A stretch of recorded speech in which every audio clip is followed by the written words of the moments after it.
My coffee had gone cold 3 hours ago. I stared at the architectural rendering on my screen, adjusting the roof pitch for what felt like the 100th time. 3 degrees off. The judges at the citywide competition would notice. They always did.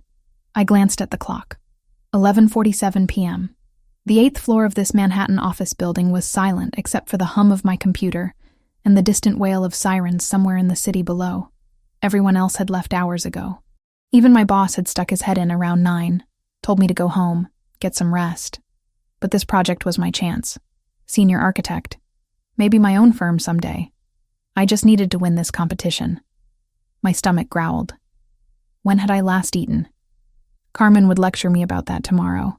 My 21-year-old sister had somehow become the responsible one between us, making sure I remembered to take care of myself.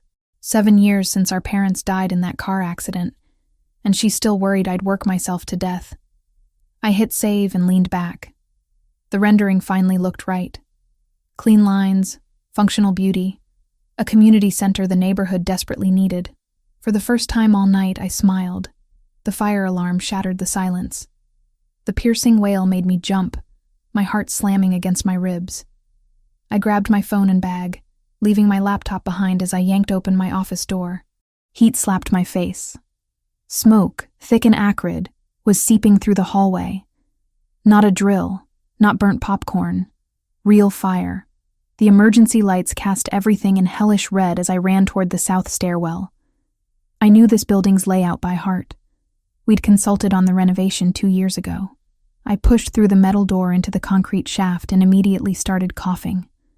The smoke was worse here, a choking fog that burned my lungs. I counted steps down, keeping one hand on the wall. 8 floors. Just get down 8 floors. By the 5th floor landing, I could barely see. Each breath felt like inhaling broken glass. That's when I nearly tripped over him. A man, sprawled across the landing, blocking my path. Blood matted his black hair above his temple. More blood soaked through his white dress shirt on his right side. The fabric torn and shredded. Not burned. Cut. Stabbed, maybe. My hands moved before my brain could catch up, checking for a pulse. Strong. Steady. He was alive. I shook his shoulders. Nothing. Dead weight. And the flames were climbing up from below, cutting off the main exit. Think like an architect, Valentina. The ventilation shaft. It ran from basement to roof with access panels every 3 floors. If I could get us to the panel on this floor, we could climb up instead of down. But I'd have to drag this unconscious stranger through the 5th floor offices first. I hooked my arms under his armpits and pulled. He was easily 6 feet tall, pure muscle. I weighed 130 pounds soaking wet, but I dug my heels in and pulled again. He moved. Inches, but progress. The 5th floor door wasn't locked. I dragged him through the open office layout, my arms screaming, sweat and tears mixing on my face. The ventilation access was in the northwest corner. I found the metal panel, fumbled with the latch, and it swung open to reveal a maintenance ladder. His eyes opened. Just barely. Blue-gray, even through the smoke haze. His lips moved, forming words I didn't understand. Italian, maybe. "Stay with me," I gasped. "You have to climb." He focused on me then, really looked at me with an intensity that made something electric shoot down my spine despite the circumstances. "Your eyes," he murmured in accented English. "Green. Like a wet, painful cough. Like emeralds. Delirious. Definitely delirious." I got my shoulder under his arm and half carried, half dragged him up that ladder. He helped more than I expected, muscle memory kicking in even semi-conscious. We climbed through smoke and darkness until we reached the roof access. Cold night air hit my face as we stumbled onto the rooftop. I sucked in clean oxygen, my lungs grateful, and laid him down on the concrete. Blood was still seeping through his shirt. The head wound looked bad. I pressed my cardigan against his abdomen, applying pressure. Sirens grew louder. Red and blue lights flashed from the street below. The fire department had arrived. "Help!" I screamed toward the edge. "Up here! We need help!" Within minutes, firefighters appeared through the same roof access we'd used. 2 paramedics rushed over with equipment. "Ma'am, step back. Let us work." I moved aside, trembling now that the adrenaline was fading. One paramedic cut away the man's shirt, revealing a nasty stab wound. The other checked his vitals, called out numbers I didn't understand. "We need to transport now," one said. "He's lost a lot of blood." That's when they appeared. 3 men in dark suits materialized from nowhere, moving with purpose across the rooftop. They weren't firefighters or police. The way they carried themselves, the bulges under their jackets, these men were something else entirely. "We'll take it from here," the tallest one said. His voice was cold, final. The paramedic frowned. "Sir, this man needs immediate medical attention. We have our own medical team waiting." The suited man gestured, and the other 2 moved to lift the injured man. "You're dismissed. You can't just—" One of them flashed something. A badge, maybe, or identification I couldn't see from where I stood. Whatever it was made the paramedics step back, confusion and frustration clear on their faces. I watched, stunned, as they carried him to the roof access. Before disappearing through the door, the injured man's eyes found mine one last time. That same intense gaze, even through pain and blood loss, like he was memorizing my face. Then they were gone. 2 police officers approached me next, notebooks out. "Ma'am, I'm Officer Rodriguez. Can you tell us what happened?" I explained about working late, the fire alarm, finding the man in the stairwell. I described dragging him up through the ventilation shaft to the roof. What I didn't mention was the stab wound, the way those suited men had taken control, or the feeling in my gut that something about this entire situation was very wrong. "Did you know the man you rescued?" "No, never seen him before." "Can you describe him?" "Tall, dark hair, maybe mid-30s, expensive suit." I left it at that. They took my contact information, told me I might need to come in for additional questions. I nodded numbly. All I wanted was to go home, take a scalding shower, and forget this night ever happened. By the time I made it back to my apartment in the Upper West Side, dawn was threatening the horizon. I climbed the 4 flights to my floor, let myself in quietly so I wouldn't wake Carmen, and collapsed on my bed fully clothed. Sleep didn't come. Every time I closed my eyes, I saw those blue-gray eyes staring at me through smoke and blood. The sound of Carmen's voice yanked me from restless half-sleep. "Val? Valentina." I opened my eyes. Sunlight streamed through my window. My phone said 8:07 a.m. I'd been asleep less than 2 hours. "What?" My voice was rough from smoke inhalation. Carmen appeared in my doorway, her curly hair still messy from sleep, but her expression was alert, worried. There are 3 black SUVs parked outside our building, expensive ones, and there are men in suits just standing there, watching. Ice flooded my veins. I scrambled out of bed and moved to the window. Carmen wasn't exaggerating. 3 identical black SUVs lined the street below, and at least 6 men in dark suits stood on the sidewalk. Waiting. Not talking. Just watching our building. My phone rang. Unknown number. My hand trembled as I picked it up. Every instinct screamed not to answer, but something made me swipe to accept. "Hello? Miss Valentina Brennan." A man's voice. Smooth, accented, controlled. "I believe we need to talk." The voice on the phone was smooth as expensive whiskey, with an accent that turned each word into something deliberate. Dangerous. "Who is this?" My voice came out steadier than I felt. "My name is Rafael Cordemare. We met last night under unfortunate circumstances. You saved my life, Miss Brennan. I'd like to express my gratitude properly." I glanced at Carmen, who was still staring out the window at the SUVs. My heart hammered against my ribs. "I don't know what you're talking about." A soft laugh, not mocking, almost appreciative. "The fire at the office building on 7th Avenue, the stairwell on the 5th floor. You dragged me through a ventilation shaft despite weighing a fraction of what I do. Your eyes are green. Like emeralds, I believe I said." Heat flushed my cheeks. He remembered that? Through blood loss and smoke inhalation, he remembered saying that? "How did you get my number?" "I have resources." A pause. "I also know you live on the 4th floor of a building on West 83rd Street with your sister Carmen, who's 21 and studying medicine. You work as a junior architect at Morrison & Associates." Your parents died 7 years ago in a car accident on the Taconic Parkway. You have $43,000 in student loan debt and send $400 monthly to a care facility in Baltimore, where your grandmother lives with advanced dementia. My blood turned to ice. Are you threatening me? On the contrary. I'm demonstrating that I take my debts seriously. You saved my life, Valentina. That matters. In my world, it matters more than anything. Your world. I looked at the SUVs again. What world is that exactly? One we should discuss in person. Dinner tonight. 7 o'clock. I'll send a car. I'm not getting in a car with strangers who investigated my entire life. Then I'll meet you somewhere public. Choose the location. I don't want to meet you at all. I don't want anything from you. Just leave me alone. Silence stretched for several seconds. When he spoke again, his voice had changed. Softer, but somehow more intense. I'm afraid that's not possible. What happened last night has consequences. For both of us, but especially for you and your sister. The men who tried to kill me know you exist now. They have security footage from the building. They know you saved me. That makes you a target. Fear clawed up my throat. Why would I be a target? I didn't do anything except help someone who was hurt. Because in their culture, saving me is the same as choosing a side. And the Russian Bratva doesn't forgive perceived enemies. He let that sink in. Dinner, Valentina. Let me explain. Let me protect you. It's the least I can do. The Russian what? 7 o'clock. There's a restaurant in Little Italy. Osteria di Luna.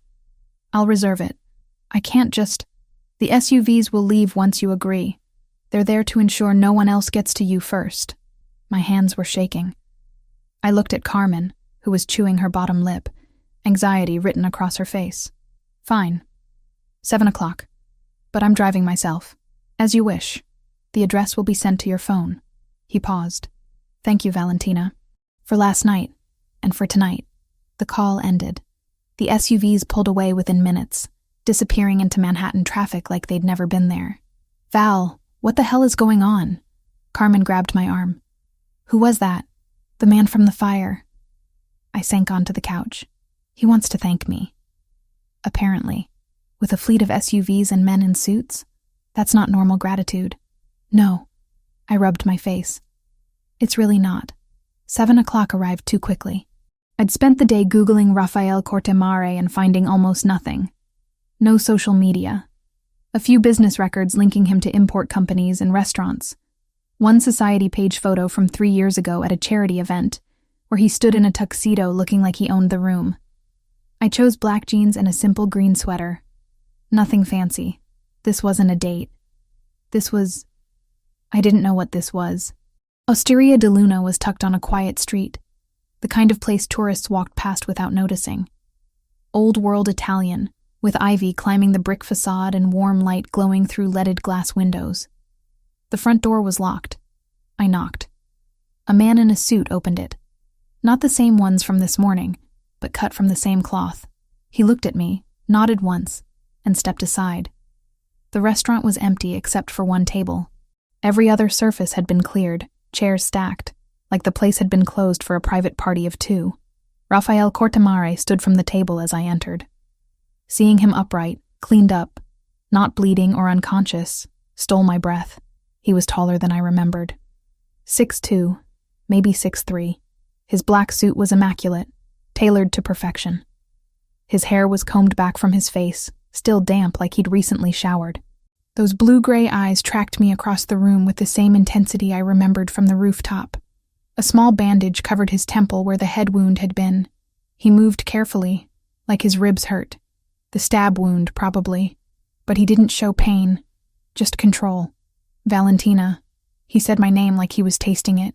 Thank you for coming. Did I have a choice? That almost smile appeared. There's always a choice. You could have refused, called the police, run. I Googled you. There's almost nothing. I prefer privacy. Or you scrub the internet clean. I stayed near the door. Who are you, really? He gestured to the table. Sit. Let me explain. Against my better judgment, I crossed the room and sat. He took the chair across from me. A waiter appeared from nowhere, pouring wine I hadn't ordered. I run an organization, Rafael began. Import, export, restaurants, real estate. Some of my business is legitimate, some isn't. I won't insult your intelligence by pretending otherwise. You're a criminal. I prefer businessman. But yes, technically. He watched my reaction. Does that frighten you? Should it?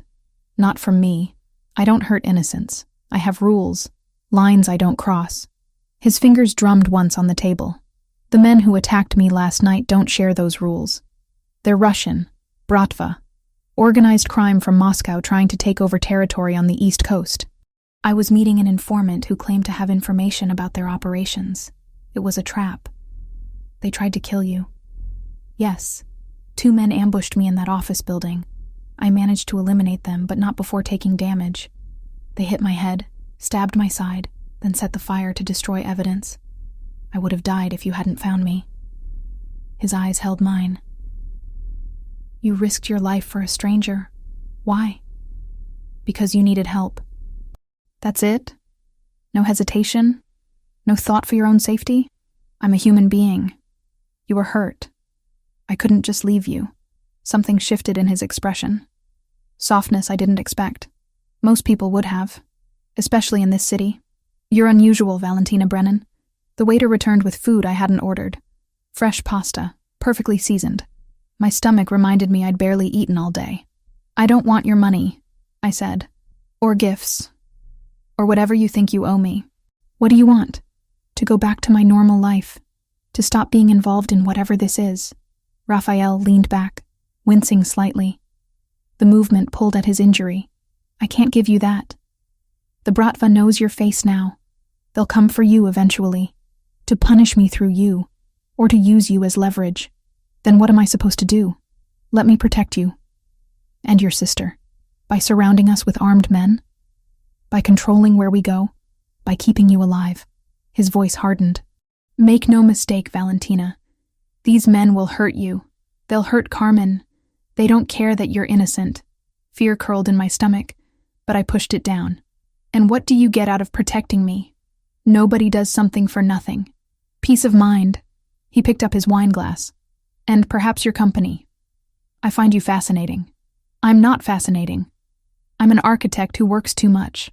You're brave, resourceful. You don't want anything from me when most people want everything. His gaze traced my face. That green sweater brings out your eyes. I was right about the emeralds. Heat flushed through me. Not fear this time. Something else. Something I absolutely should not be feeling for a man who just admitted to being a criminal. This is insane, I whispered. Yes, I should walk out right now. You should, but I didn't move. And from the way he watched me, he knew I wouldn't. His phone buzzed.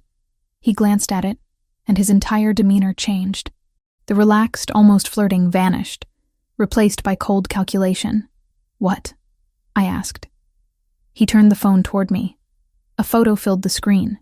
Carmen, walking out of her university building. 2 men in leather jackets following 10 feet behind her. The angle suggested it had been taken by someone else. Someone watching. Below the photo, a message in Cyrillic alphabet. What does it say? My voice shook. Rafael's jaw tightened. It says they know.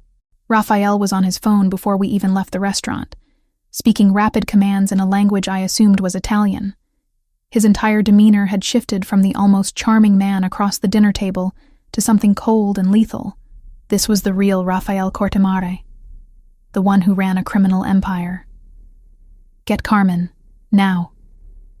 He held the door open for me, his hand at my back guiding me toward a waiting SUV. My people will bring her to a secure location. You're coming with me. I'm not going anywhere until I know my sister is safe. She won't be safe if you're standing on a Manhattan street arguing with me while Russian hitmen triangulate our position. His eyes met mine, and I saw genuine fear there. Not for himself. For me. Please, Valentina, trust me this once. The SUV pulled up. I got in. The drive to Long Island was silent except for Rafael's phone calls.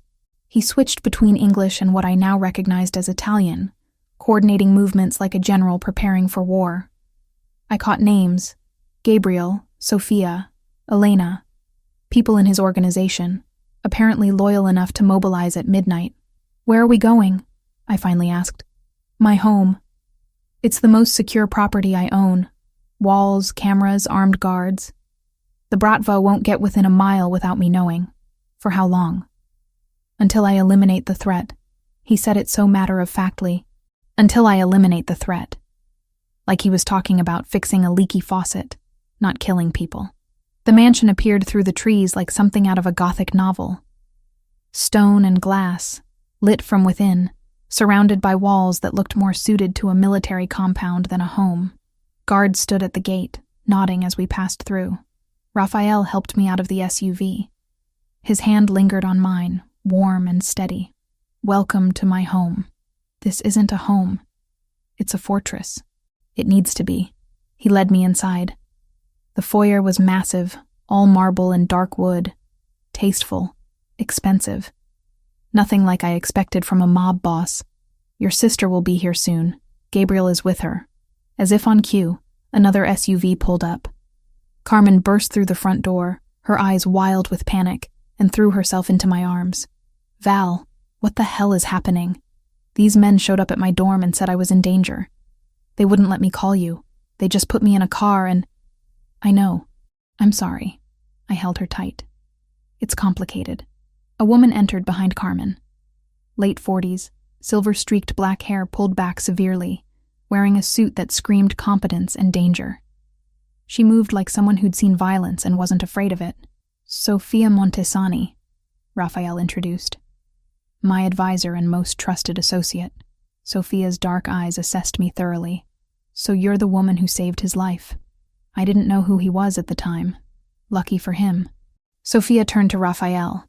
"Gabrielle is sweeping the perimeter. Elena is monitoring all communications. We've picked up increased Bratva chatter in the last hour. They know about the girls." "How?" Rafael's voice dropped to something dangerous. "Someone at the hospital recognized Carmen from security footage. They've been watching her for days, waiting to see if we'd move her." Sofia's gaze flicked to me. "When you showed up at the restaurant tonight, they confirmed you were both targets." My blood ran cold. "Days? They've been following my sister for days. This is your fault." Carmen's voice shook with fury. She pulled away from me, glaring at Rafael. "She saved your life and now we're hunted because of it." "Yes." Rafael didn't flinch from her anger. "That's exactly what happened, and I take full responsibility, which is why you're both under my protection now. We don't want your protection. We want our lives back. That's not possible anymore." Sofia's tone was blunt, but not unkind. "The Bratva doesn't forgive. They'll use you to hurt him, or they'll kill you just to prove a point. Your only option is to accept his help." Carmen looked at me, tears streaming down her face. "Val?" I pulled her close again. "We don't have a choice, Carmen. Not right now." Rafael gestured toward the stairs. "Sofia will show you to your rooms. East wing. Private. You'll have everything you need." The rooms were beautiful. A suite larger than our entire apartment, with 2 bedrooms connected by a shared sitting area. Plush furniture, art on the walls, windows overlooking gardens lit by soft landscape lighting. Luxury I'd only seen in magazines. Carmen collapsed on one of the beds. "This is insane. This is actually insane." "I know. Are we prisoners?" "I don't think so. Not exactly. But I wasn't sure. The line between protection and captivity seemed very thin." Sofia appeared in the doorway. "There are clothes in the closets, your sizes, toiletries in the bathrooms. If you need anything, press the intercom. Someone will respond immediately." "How did you know our sizes?" I asked. "Rafael is thorough." She turned to leave, then paused.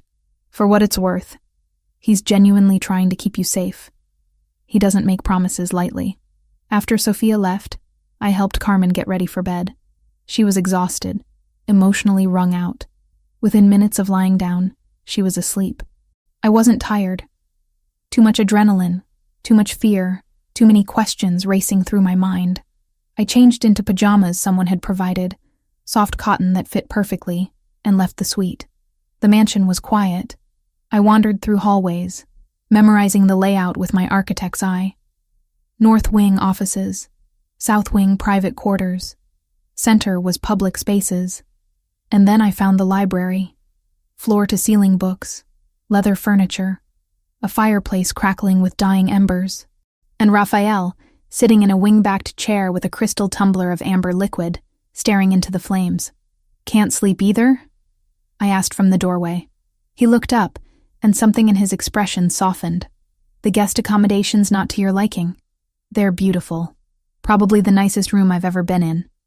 I stepped inside. "I just needed to think. And I'm disturbing your solitude." "No." I sat in the chair across from him. "Actually, I have questions. I assumed you would."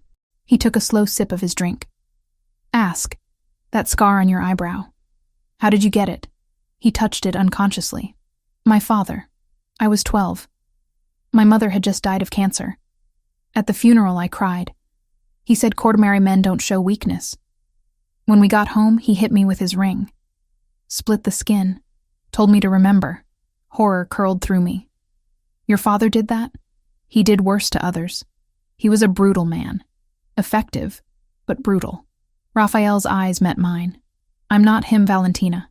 I do what's necessary for my business, but I have lines I don't cross. I don't hurt innocents. I don't tolerate trafficking or violence against women and children. I'm a criminal, yes, but I'm not a monster. You kill people. People who chose this life, who understand the risks. Not civilians, not people like you. Then why did you assume control after he died? Why not walk away? Because the alternative was watching everything collapse into chaos. Men who worked for us being killed or absorbed by other families. Businesses destroyed. I took control to protect what was ours. And maybe," he hesitated, "maybe to prove I could do it better. Without his cruelty." The vulnerability in his admission surprised me. This powerful, dangerous man admitting he'd wanted to prove something to a dead father who'd abused him. "My parents died when I was 19, I said quietly. Car accident. Carmen was only 14. I became her legal guardian overnight. Dropped out of college for a year to work, pay bills, keep us afloat. When I finally went back to finish my degree, I worked 3 jobs to cover tuition and her expenses. I've been responsible for her ever since. That's why you saved me." Rafael leaned forward. "You see someone in trouble, you help. It's who you are. Maybe I'm just stupid." "No, you're good. Genuinely good. That's rare in my world." His gaze traced my face. "It's rare anywhere." The moment stretched between us, charged with something I didn't want to name. He was a criminal. A killer. Everything logical said I should fear him. But sitting in that library, firelight casting shadows across his face, all I felt was an impossible pull toward this complicated, dangerous man who'd been hurt by his father and built an empire from pain. Gabriel appeared in the doorway, his expression urgent. "Boss, Sophia got intel from Elena. We have a problem. 3 days." That's how long it had been since Gabriel interrupted us in the library with news of increased Bratva movements. 3 days of living in Rafael's fortress, watching Carmen struggle between fear and resentment, feeling the weight of armed guards following my every step outside our suite, and 3 days of Rafael keeping a careful distance from me. Professional, polite, nothing like the man who'd shared vulnerabilities over firelight, whose gaze had traced my face like he was memorizing it. Until tonight. Sophia burst into the dining room where Carmen and I were picking at our dinner. Her expression was grim. "They're moving on the hospital. Mount Sinai. They've taken a patient hostage. Man in his 70s with ties to your organization." She looked at Rafael. "They're using him as bait to draw out Carmen." My sister went pale. "The hospital where I volunteer?" "Yes." Rafael was already on his feet, phone in hand, issuing rapid commands. "Gabriel, mobilize everyone. We intercept before they breach the building."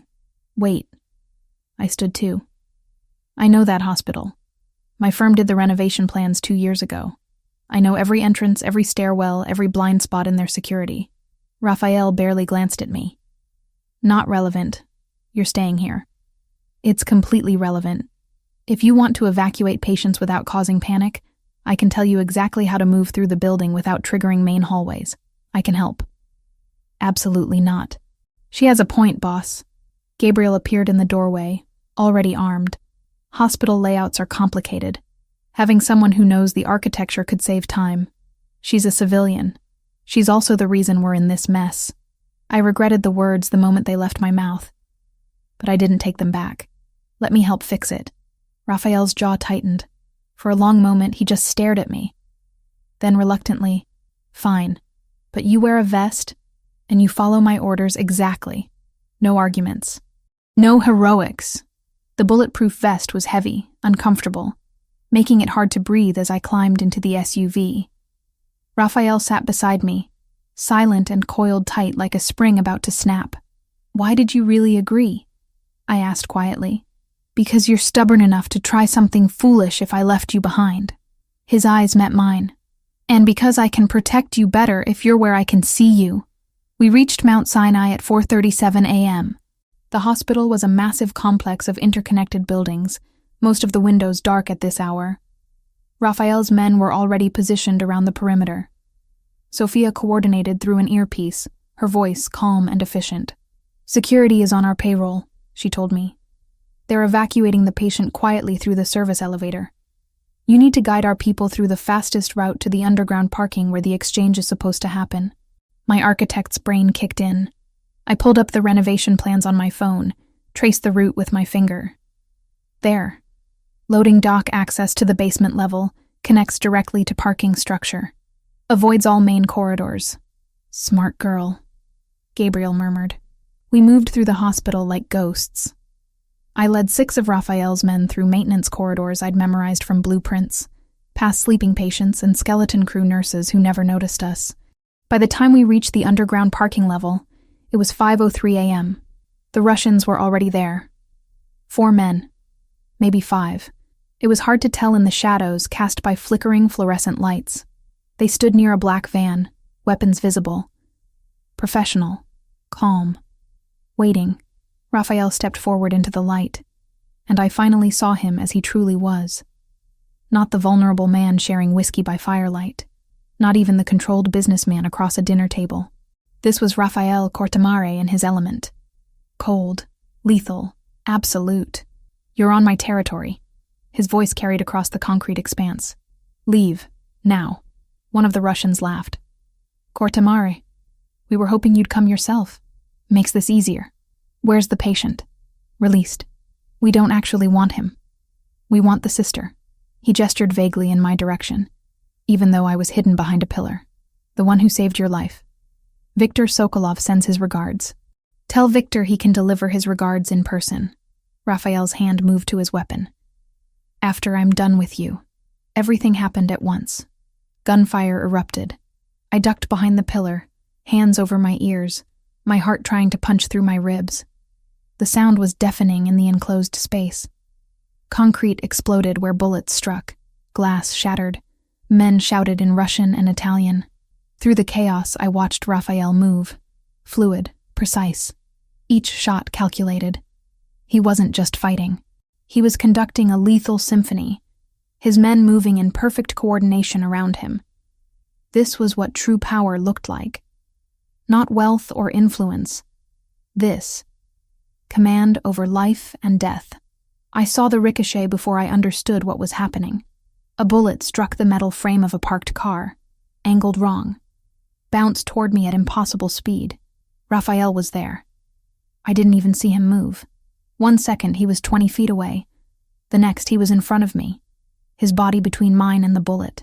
It caught his left arm, tearing through his jacket, leaving a streak of red in its wake. He didn't even flinch. Stay down, he growled, then returned fire. The Russians retreated when more of Rafael's reinforcements arrived. 2 were captured. The others escaped into the early morning darkness. Back at the mansion, I found Rafael in the library. He'd removed his jacket, his white shirt sleeves soaked red. He was trying to examine the wound himself, his face tight with controlled pain. Let me. I grabbed the first aid kit Sophia had left on the side table. Sit down. It's nothing. It's a bullet wound. Sit. He obeyed surprisingly. I cleaned the blood away carefully. The bullet had carved a groove along his bicep. Deep, but not catastrophic. Still, Seeing his blood on my hands made something twist painfully in my chest. You could have been killed. My hands trembled as I applied antiseptic. So could you. That bullet was meant for your head. His uninjured hand caught my wrist, steadying me. I promised to keep you safe, Valentina. His fingers were warm against my pulse point. I could feel my heartbeat hammering against his touch. We were too close. I could see gold flecks in his blue-gray eyes, see the tension in his jaw, the way he was breathing just slightly too fast. Thank you. The words came out barely above a whisper. For saving me. Always. His thumb moved against my wrist, a gentle stroke that sent electricity up my arm. I will always... Sophia appeared in the doorway. Rafael released me instantly, and I stepped back, suddenly aware of how intimate the moment had been. Interrogations complete, Sophia said, her sharp eyes noting our positions. You need to hear this, Rafael. The library suddenly felt too small. The information Sophia delivered was worse than I'd imagined. Viktor Sokolov wasn't just fighting a territorial war. He was systematically eliminating every Italian organization on the East Coast, creating a Russian monopoly. And the Kortemeier family was his primary target because they controlled the port of New York, essential for international smuggling operations. There's more, Sophia continued. Elena hacked their encrypted communications. Sokolov has someone inside your organization, an informant, someone close to you. Rafael's expression went arctic. Who? We don't know yet. But whoever it is has been feeding the Bratva information for months, including the location of every safehouse, every movement, every vulnerability. Sophia's gaze flicked to me, including when you brought Valentina and her sister here. The implications crashed over me like ice water. Someone in this house, someone Rafael trusted, was betraying us all. Paranoia was a living thing inside Rafael's mansion. 3 days since the hospital shootout, and trust had become a luxury none of us could afford. I watched Rafael move through his own home like a predator in uncertain territory, suspicion shadowing every interaction with his men. He trusted only Gabriel and Sophia now. They investigated quietly, methodically, searching for the traitor who'd been selling us out for months. The rest of the organization operated under a cloud of scrutiny, every conversation monitored, every movement tracked. Carmen spent most of her time in our suite, alternating between anger and fear. I couldn't blame her. She'd gone from pre-med student to prisoner in a criminal's fortress. But when she looked at me, really looked at me, I saw something else in her expression. Recognition, maybe. Or judgment. You're falling for him. She said it on the 4th morning, watching me stare out the window toward the gardens where Rafael was walking alone. That's ridiculous. Is it? You light up when he walks into a room. You find excuses to be where he is. Carmen crossed her arms. Val, he's a criminal, a killer. I know what he is. Do you? Because from where I'm standing, you're forgetting why we're here. We're not guests. We're liabilities he's managing. Her words stung because part of me feared she was right. But another part, the part that remembered firelight conversations and the way Rafael had thrown himself in front of a bullet meant for me, that part knew it was more complicated than liability management. Rafael gave me space to explore his world during those 3 days. He showed me the legitimate businesses first. A chain of Italian restaurants that actually served incredible food. An import company dealing in wine and olive oil, all properly licensed and taxed. Real estate holdings across the city, including the building where my firm had offices. You own my office building? I'd asked, surprised. I own many buildings in Manhattan. It's good investment. Legal profit. He'd smiled slightly. Not everything I do is criminal, Valentina. But he didn't hide the rest. The warehouse where shipments arrived at odd hours. Containers holding more than just wine. The club in Tribeca where money laundered through nightly receipts. The protection payments from business owners who paid to avoid problems Rafael's own men would create if they refused. He showed me his world with brutal honesty, not glorifying it, not apologizing for it, just letting me see. Why are you showing me all this? I asked one evening as we stood in his office overlooking the estate grounds.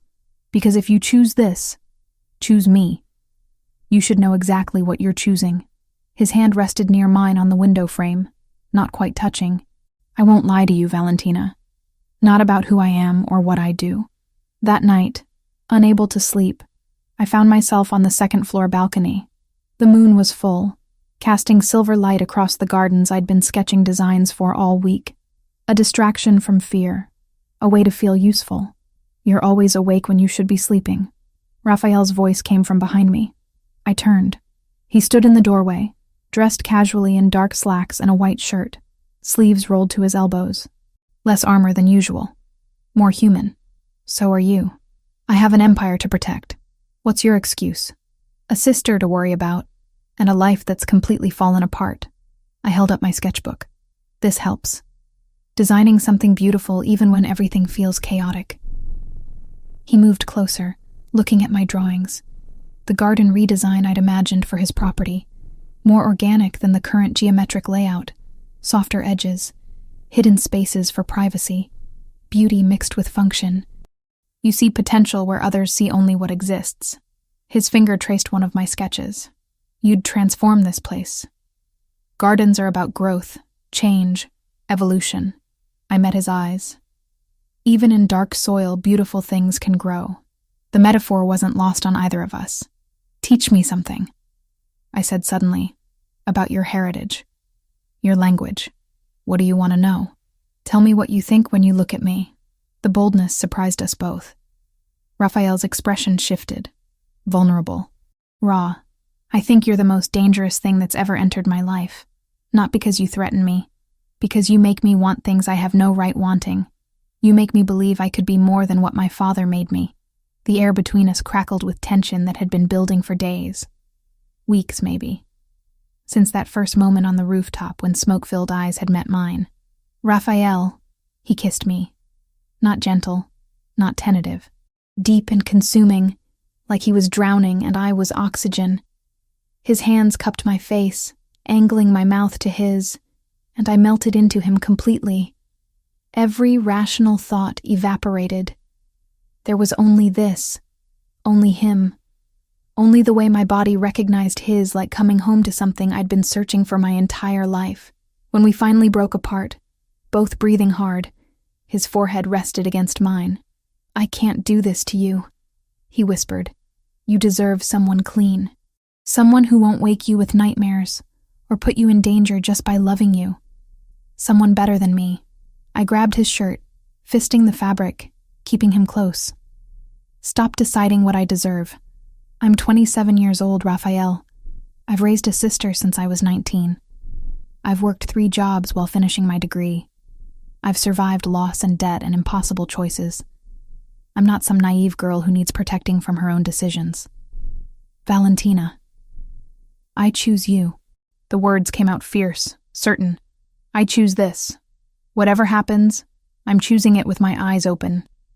His thumb traced my cheekbone. You'll regret it. Maybe. But it'll be my regret. My choice. He kissed me again. Softer this time.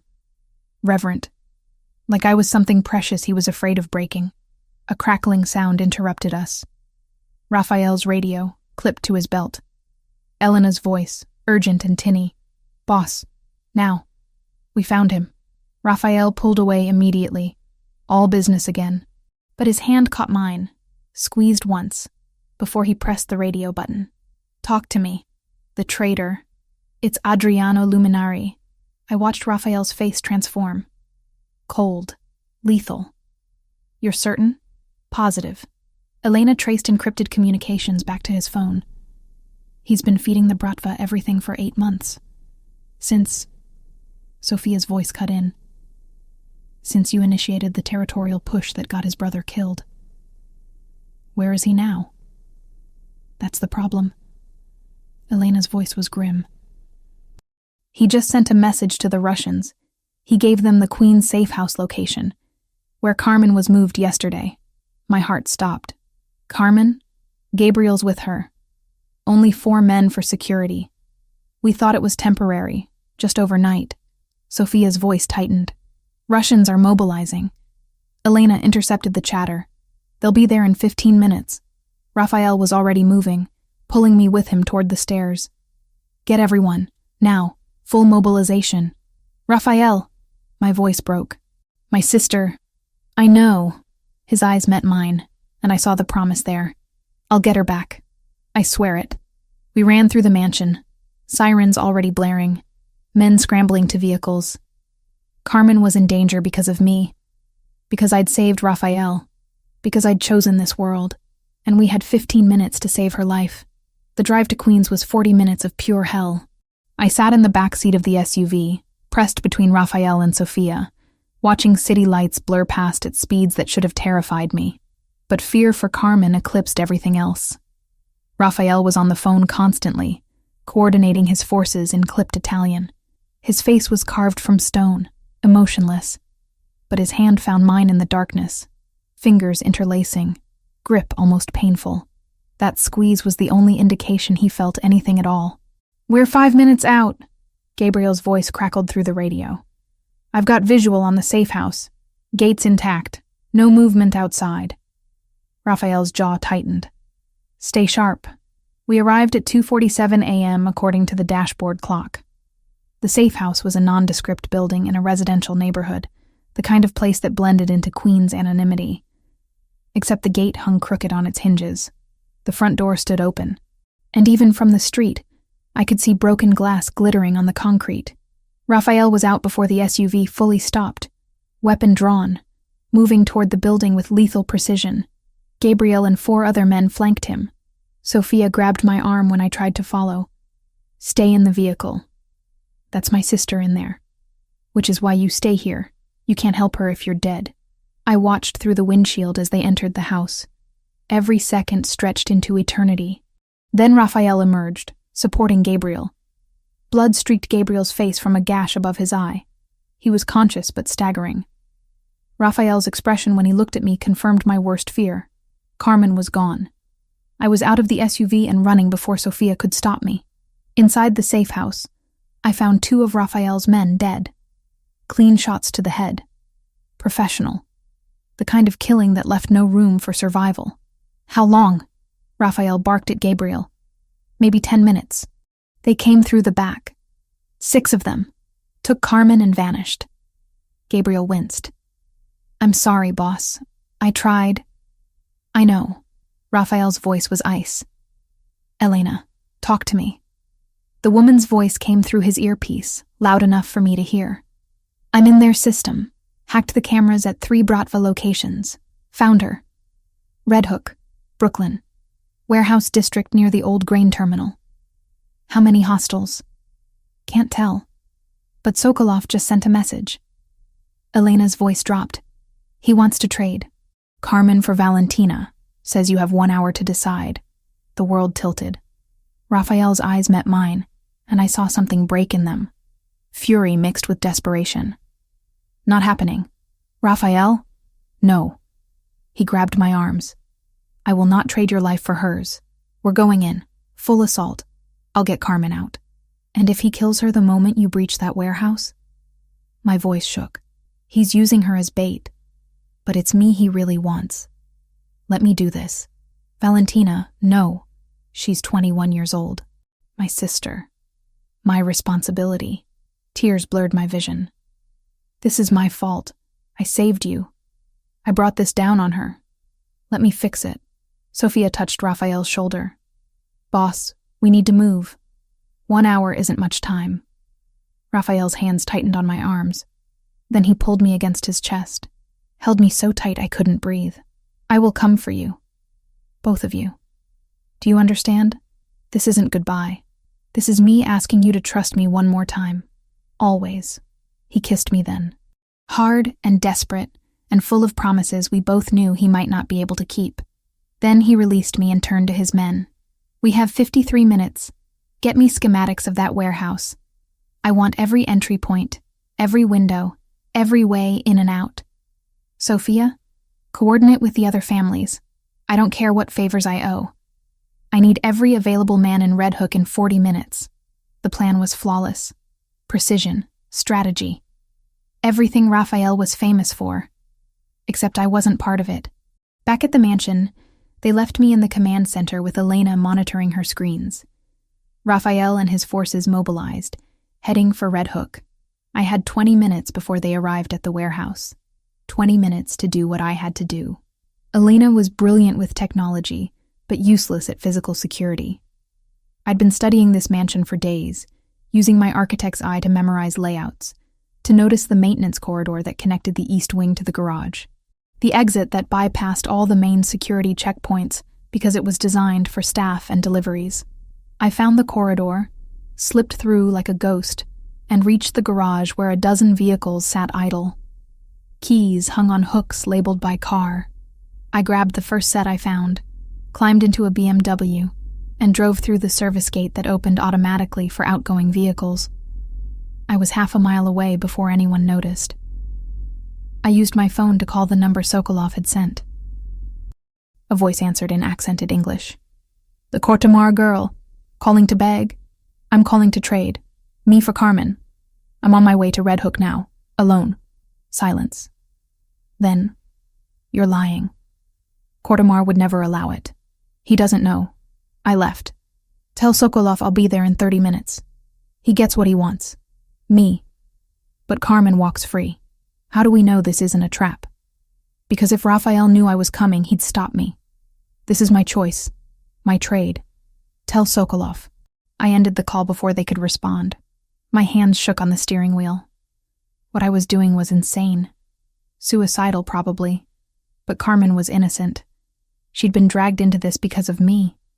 Because I'd saved a stranger in a burning building without knowing he was a mafia boss. I'd fix this. Or die trying. The warehouse district in Red Hook was exactly as bleak as I'd imagined. Abandoned buildings, broken streetlights, the smell of industrial decay and salt water. I followed the address Elena had identified, found the warehouse with its rusted door and shattered windows. 3 men waited outside. They grabbed me the moment I stepped out of the car, searched me for weapons or wires, then dragged me inside. The warehouse was cavernous, empty except for chains hanging from the ceiling and Carmen tied to a chair in the center. She looked up as they pushed me forward, her eyes widening in horror. "Val? No, what did you do?" "Saved you." I tried to smile. Failed. "It's okay, Carmen. It's going to be okay." Viktor Sokolov emerged from the shadows, tall, barrel-chested, with cold eyes and a smile that promised violence. "The hero. Twice now you save lives. Kortemares, now your sisters." He circled me slowly. Such selflessness is rare. Stupid, but rare. Let her go. That was the deal. The deal was you for her. But perhaps I keep both. Use you to destroy Kortemares completely. Or perhaps you die in the next 30 seconds. Rafael's voice cut through the warehouse like a blade. He stepped into the light, weapon raised, with what looked like 40 men fanning out behind him. I'd never seen anything more beautiful or terrifying in my life. Sokolov's men raised their weapons. For one heartbeat, the entire warehouse balanced on the edge of massacre. "You bring an army to a hostage exchange?" Sokolov laughed. "Predictable, Kortemare. You threaten what's mine." Rafael's eyes never left Sokolov. Also predictable. Gunfire erupted. I dropped, crawling toward Carmen as bullets shredded the air above us. Rafael's men moved like a coordinated machine, taking positions, returning fire with brutal efficiency. I reached Carmen, started working on her ropes with shaking fingers. "You came for me," she sobbed. "Always. I'll always come for you." The rope finally gave. Carmen's hands came free, just as I saw Sokolov running toward a back door. He slammed something on the wall as he disappeared. A digital timer, glowing red, counting down from 30 seconds. "Bomb!" someone shouted. Rafael was there cutting my ropes, pulling us both to our feet, his arm around my waist, supporting Carmen with his other hand. He ran. 20 seconds. 15. The exit seemed impossibly far. 10 seconds. 9. We burst through the door and into the cold night. 5. 4. Rafael threw us both to the ground, covered our bodies with his. The explosion was deafening. Heat and pressure blasted over us. Debris rained down, concrete and metal and fire. When the ringing in my ears finally subsided, Rafael was pulling us up, checking for injuries with hands that moved over us frantically. "Valentina. Carmen. Are you hurt?" Carmen had bruises on her face. a cut on her lip. But she was alive, conscious. I'm okay. Val? I'm fine. I clung to Rafael. You came. Always. He crushed me against him. Don't ever do that again. Don't ever sacrifice yourself like that. Promise me. I can't. She's my sister. His laugh was strained. Then I'll have to make sure neither of you are ever in danger again. Back at the mansion, a doctor treated Carmen while Sofia debriefed Rafael on casualties. 2 of his men dead, 5 injured. Sokolov escaped through underground tunnels. The warehouse was ash. I sat with Carmen until she fell asleep, exhausted and medicated. Then I found Rafael in his office, staring at a computer screen. What is it? He turned the monitor toward me. A video file. Playing on loop. The view was from outside the mansion, zoomed in on our bedroom window. A red laser dot danced across the glass where I'd stood just hours ago. Below the video, a message in English. I know where she sleeps. Sokolov hadn't given up. He'd just declared war. The bunker beneath Rafael's mansion wasn't what I expected. No cold concrete or steel walls. It was a fully furnished apartment, hidden 3 levels underground, with filtered air, stockpiled supplies, and enough security to withstand a siege. Carmen sat on one of the beds, arms wrapped around herself, still processing everything that had happened. We're safe here, Rafael said, though his expression told a different story. He was preparing for war, and safe was a relative term. For how long? I asked. Until I end this. He checked his weapon with practiced efficiency. Viktor Sokolov has declared war, not just on me, on every Italian family in New York. He wants a Russian monopoly on the East Coast. That makes him everyone's problem now. Sofia entered carrying a tablet, her face grim. The 5 families have agreed to meet. 1 hour. They want guarantees this won't blow back on their operations. Rafael's jaw tightened. They'll get their guarantees. Tell them I'm calling in every favor owed. Tonight, we dismantle the Bratva's entire New York operation. But the plan was audacious. 12 simultaneous strikes across the city. Nightclubs laundering Russian money. Warehouses storing smuggled weapons. Drug distribution points. Rafael coordinated with leaders whose names I'd only heard whispered in fear. The Fontanelli family.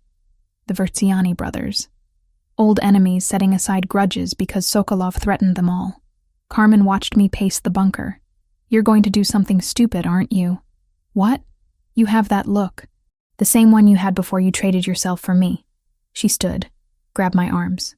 Val, please. Stay here. Let him handle this. I will. The lie tasted bitter, but I couldn't tell her the truth. That I'd already made arrangements with Sofia, that when Rafael left for war, I'd be following in a separate vehicle. Not to fight. I couldn't fight, but to be there. Because if something happened to him, I needed to know. Rafael returned to the bunker as his forces mobilized. He cupped my face with both hands, those blue-gray eyes searching mine. Stay here. Promise me. I promise I'll be smart. Not the promise he wanted, but the only one I could give. He kissed me then, deep and desperate, like he was trying to memorize the taste of me. When this is over, we need to talk about our future. If you still want one with me, always. He left. The bunker door sealed with a heavy clang. I waited exactly 10 minutes. Then I pressed the emergency release Sofia had shown me, the one that bypassed the main security protocols. Carmen tried to stop me, but I was already moving. Sofia waited in the garage with a nondescript sedan. He's going to be furious. I know.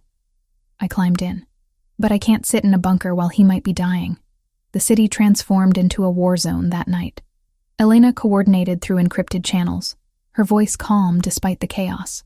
Strike teams hit 12 locations simultaneously at 10 p.m. The precision was terrifying. Rafael's men moved like ghosts, dismantling Sokolov's empire piece by piece. But Sokolov wasn't at any of the locations. Elena tracked him through security cameras, following his movements across Brooklyn until he reached Red Hook. The port. Exactly where Rafael predicted he'd run. We arrived as the confrontation began. Rafael stood on the dock, backed by Gabriel and 30 men. Sokolov waited near a cargo ship, his own forces forming a barrier. Between them, 50 feet of concrete, and the knowledge that only one man would walk away. Kordamare, Sokolov's voice carried across the distance. You've cost me everything tonight. My operations, my money, my reputation. You threatened what's mine. Rafael's voice was ice. Did you think there wouldn't be consequences? I'm leaving. Back to Russia. This is your victory. Let me go. No. Rafael stepped forward. You put a target on innocent women. You used civilians as weapons. You broke every code. There's no walking away from that. Sokolov smiled. Then we both died tonight. The gunfight erupted like thunder. I watched from behind a shipping container where Sofia had positioned us. My heart in my throat as Rafael and Sokolov's forces clashed. Men fell. Blood painted the concrete. The smell of gunpowder choked the air. Then it was just Rafael and Sokolov. Both out of ammunition. Both wounded. They circled each other like wolves, and I realized with horror they'd fight hand to hand. Sokolov was bigger, heavier, but Rafael was faster, more precise. They collided in a brutal exchange, fists and elbows, grappling, each trying to kill the other with bare hands. Rafael used the environment, slamming Sokolov against a steel post, using a chain hanging from a crane to choke him. Sokolov went down hard, gasping. Defeated. Rafael stood over him, chest heaving, blood running from a cut above his eye. It's over. But it wasn't. Sokolov's hand moved, pulling a backup weapon I hadn't seen. The gunshot cracked like a whip. Rafael staggered. Red bloomed across his chest, left side, near his heart. I was running before I could think, Sofia shouting behind me. I reached Rafael as he collapsed, pressed my hands against the wound, felt his blood hot and terrifying against my palms. No, you don't get to die. You promised to keep me safe. I can't be safe without you. Tears blurred my vision. Rafael, stay with me. Please. His eyes focused on mine. He tried to smile. Failed. Always. So stubborn. Because you taught me to fight for what I want. And I want you. Alive. I looked up at Sofia. Where's the medic? Already called. 2 minutes out. Those 2 minutes stretched into eternity. I kept pressure on the wound, kept talking to Rafael, kept him conscious through sheer force of will. The surgeon Sofia had on standby arrived with a mobile unit, worked on Rafael right there on the dock until he was stable enough to transport. 6 hours of surgery. 6 hours of pacing hospital corridors, while Carmen held my hand and Sofia coordinated cleanup of the night's carnage. Sokolov was dead. His organization dismantled. The Russian threat eliminated. But none of it mattered if Rafael didn't survive. The surgeon finally emerged, exhausted but smiling. He made it. Bullet missed his heart by 2 centimeters. He'll recover fully. I collapsed into Carmen's arms, sobbing with relief. 2 weeks later, Rafael was released from the secure medical facility. He recovered in his mansion while I returned to our apartment, per his request delivered through Sofia. He needed time to heal. Time to think. Time to decide if dragging me deeper into his world was fair. I gave him a week.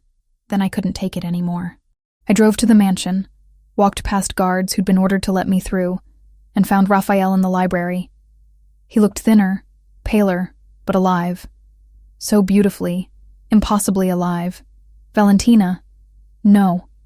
You don't get to push me away now. Not after everything. I crossed to him.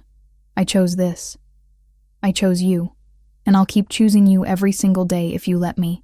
His hand caught mine, pulled me down to sit beside him. You deserve better than a life of looking over your shoulder, than wondering if tonight's the night someone comes for me. For us. Maybe. But I don't want better. I want you. I laced our fingers together. The question is, do you want me? More than anything. His voice broke. You terrify me, Valentina Brennan. Because losing you would destroy me completely.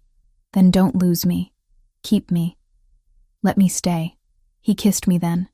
Gentle because of his injuries, but no less intense. A promise. A beginning. When we finally pulled apart, he was smiling.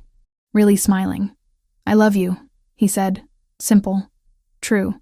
I've loved you since you dragged me out of that burning building. I love you too. even though you're complicated and dangerous and probably terrible for my blood pressure." His laugh was warm, real. "So what happens now? Now we figure out how to build a life together. One where Carmen can finish medical school without armed guards. One where I can practice architecture. One where you run your empire but come home to me every night. That's a tall order. You're Rafael Cortemare. You've built an empire. Surely you can build a life."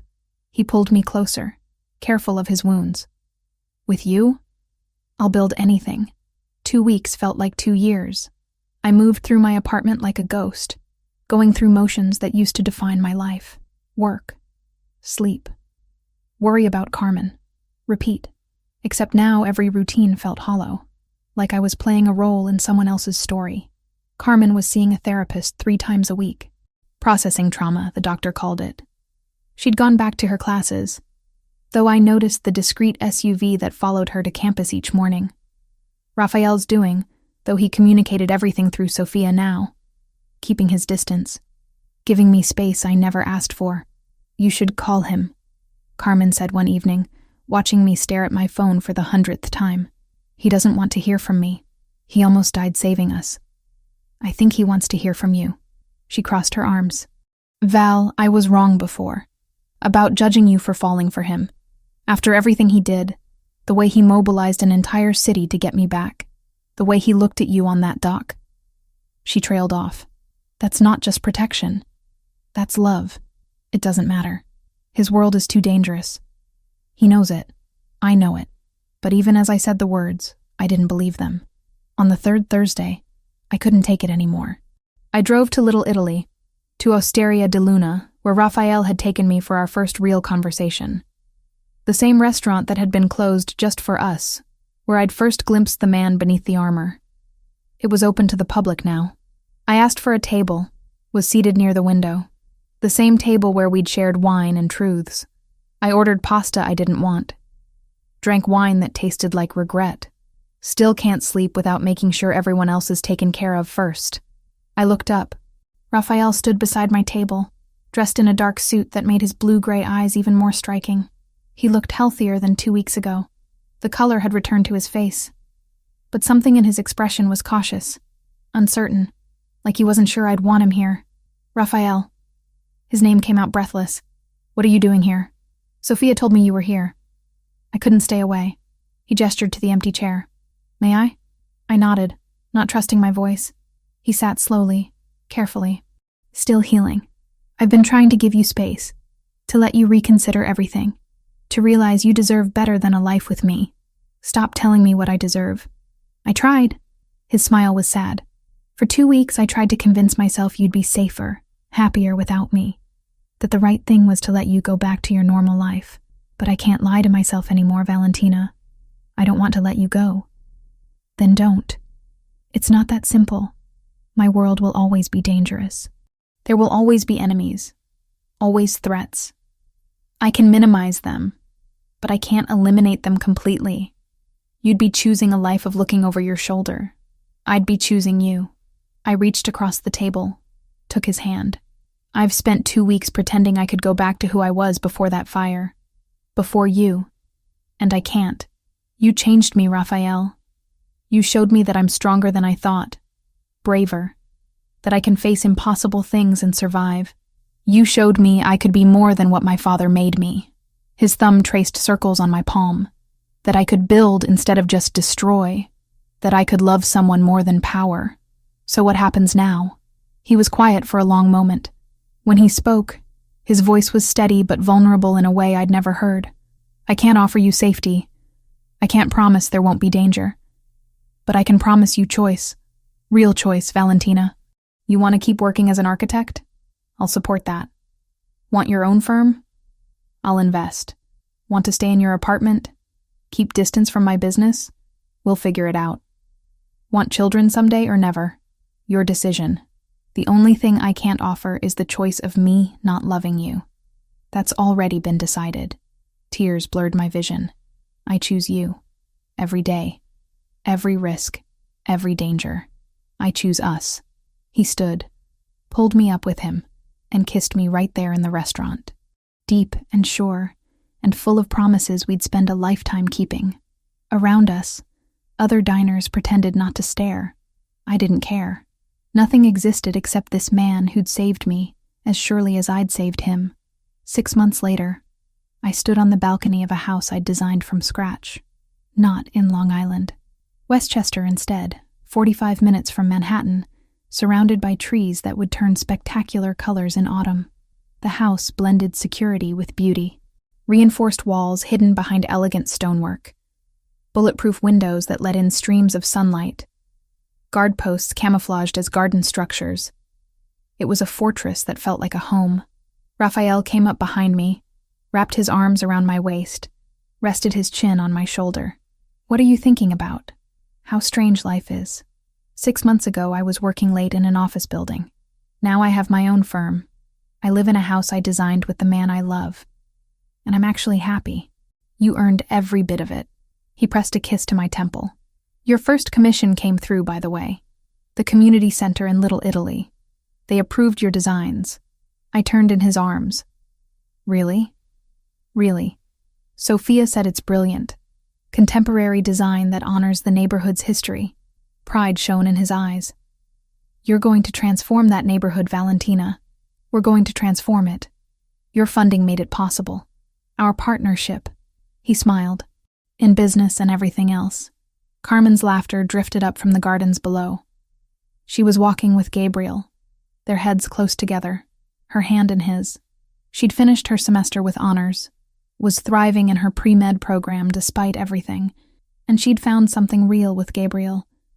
Not the violence and danger, just a good man who made her laugh. "You know she's going to end up marrying him," I said. Gabriel already asked my blessing. Rafael's smile widened. "I told him only if he promised to treat her better than I treated you at the beginning. You've more than made up for that." I stretched up to kiss him. Every single day. His arms tightened around me. "I love you, Valentina Brennan. More than I thought I could love anything. I love you too. Even though you're complicated and dangerous and occasionally drive me crazy. Only occasionally? I'm being generous." He laughed, the sound warm and free. The laugh of a man who'd found peace in chaos, who'd learned to build a life instead of just survive one. Sophia appeared on the balcony, tablet in hand. "Sorry to interrupt. Valentina, the permit for the community center came through. Construction can start next month." She handed me a folder. "Also, this came for you, from the Orfanato Fund." I opened it. A thank you letter from the children's home Rafael had established in my name. The one he'd funded after I'd mentioned wanting to help kids who'd lost parents like Carmen and I had. He'd made it real without asking. Just signed the papers and made it happen. "You're going to make me cry," I whispered. "Then I'm doing something right." Rafael took the letter, set it aside, and pulled me close again. "Come on, let's go inside. I want to show you the plans for the wine cellar renovation. Unless you'd rather keep watching the sunset. The sunset can wait." I laced my fingers with his. "I'd rather be with you." We walked inside together, into the home we'd built, the life we'd chosen, the future we'd create despite all odds. Behind us, the sun painted the sky in shades of gold and crimson, a promise of tomorrow, a reminder that even in darkness, there was always light if you fought hard enough to find it. And we had fought. Through fire and blood and impossible choices, we'd earned this peace, this love, this life, and I wouldn't change a single moment of it.